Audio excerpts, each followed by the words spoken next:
Hi guys! Magandang gabi! Welcome back po dito sa Gandara SRU channel for showbiz update. Andito na naman nga po akong muli nagbabalik. Nagmamaganda ninyo katsismosang Kim Pao. Wala na nga pong iba. Ang lokaret na si Gandara SRU upang magatid sa inyo ng latest update and fresh happenings patungkol kina Kim Chia and Paolo Avellino. And para nga sa gabing ito, ang tatalakayin naman natin at pag-uusapan ay patungkol nga po dito sa ginawa ni Paolo Avellino upang patunayan kung gaano po niya kamahal si Chinita Princess at syempre ang tungkol po sa isang napaka-solid na ebidensya para po masupal palalo at mapahiya ang mga bashers ng Kim Pao. Pero syempre bago po ang lahat, sa mga di pa nakaka-subscribe sa ating channel, pakiclick lang po tayo natin subscribe button at notification bell na nariyan po sa baba upang kayo ay maging updated at ma-notify tuwing may bago tayong chika at balita hinggil sa Kim Pao. Basta mga balita na may kinalaman kina Kim Chiu and Paolo Avellino, sagot na nga po natin yan.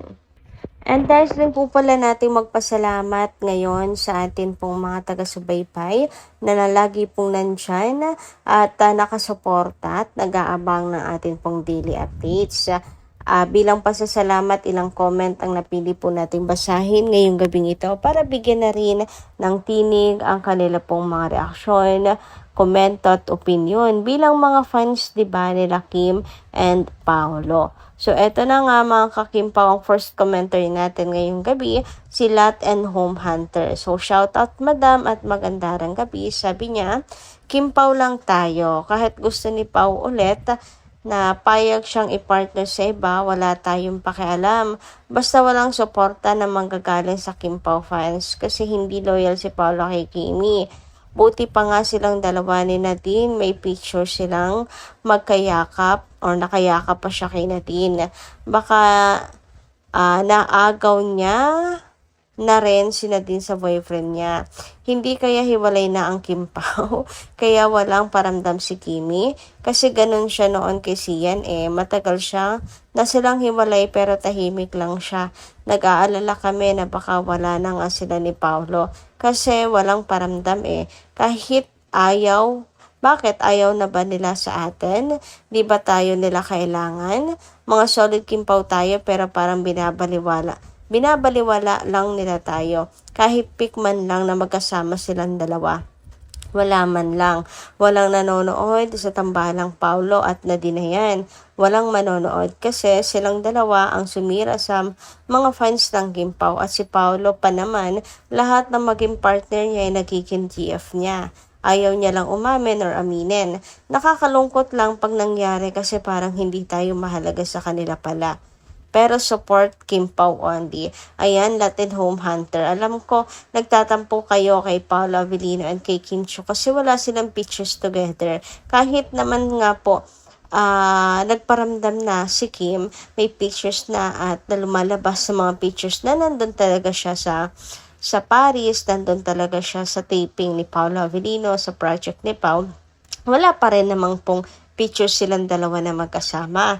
Pero sabi nga ng mga Kim Pao's admin, maging kontento na lang po tayo sa ibinigay pong ayuda kasi at least meron.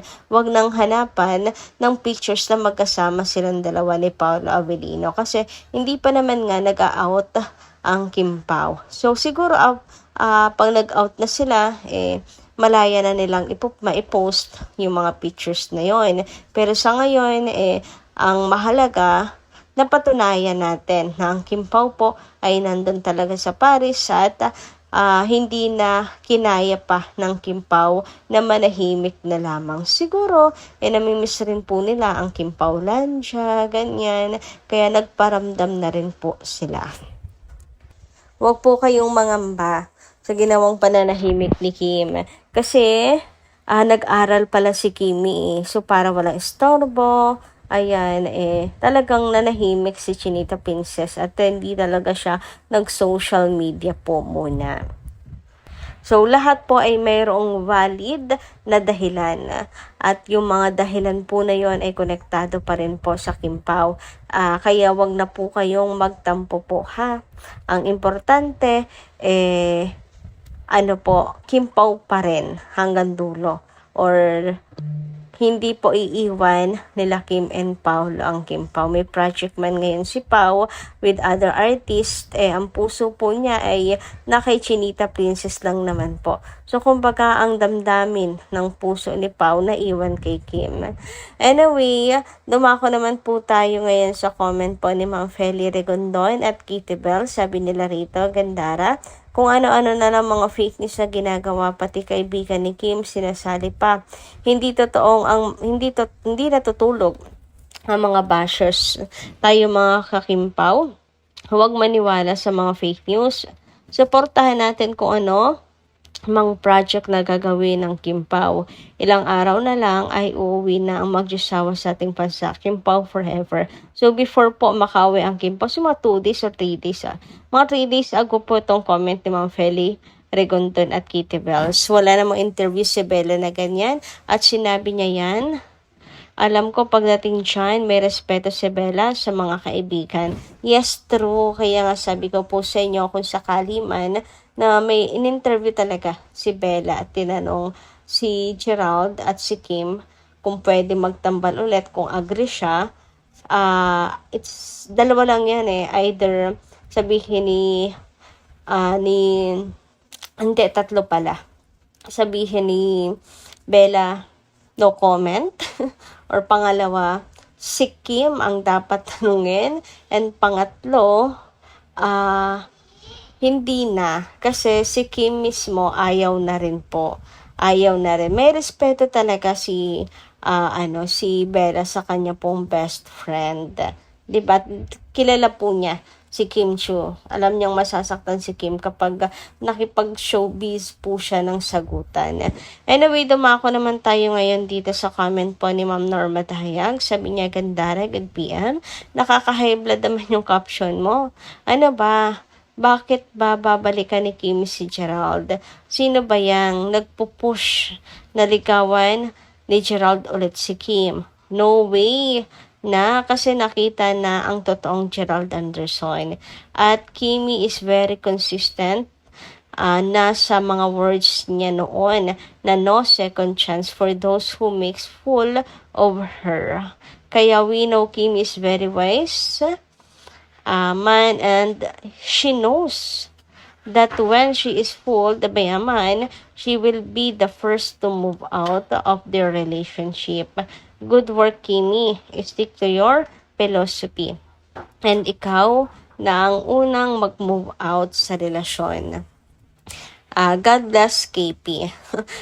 No way talaga.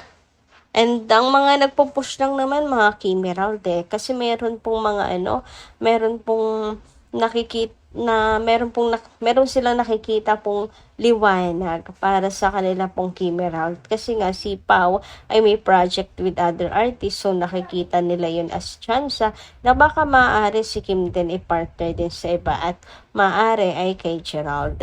So sila po ang nagpo-push. Anyway, dumako naman tayo ngayon dito, syempre sa pagkawindang ng mga Kim Pao fans, hinggil po sa mga lumalabas na mga ayudas na Kim and Paulo sa Paris. So, eto nga po, sabi dito, feel ko talaga, pag-aamin na yung dalawa, ang dami sigurong stolen pics ng fans na lalabas. Ha ha ha. Enjoy kayo, KP, at stay safe. So, post po yan ni VW Kim Pao sa X. And true, kapag umamin na sila Kim and Paulo, yung keep the pictures ng mga fans, stolen shot, kina Kim and Paulo, ilalabas na nila. Hindi naman siguro nila agad-agad i-delete yun. Diba? Syempre kung Kim Pao fan ka at alam mo na napicturean nyo sila together, hindi nyo naman agad-agad na ipopost or i-delete yun, mga ka-KP, diba? I mean, hindi pala agad-agad i-delete. So, ipopost na lang when pwede na. Like, kapag umamin na ang Kim Pao. Marami kayang nagsasabi na spotted daw, pero hindi walang picture kasi nga, respect sa privacy. Pero, for sure, meron yun. Hindi lang talaga pinupost sa social media.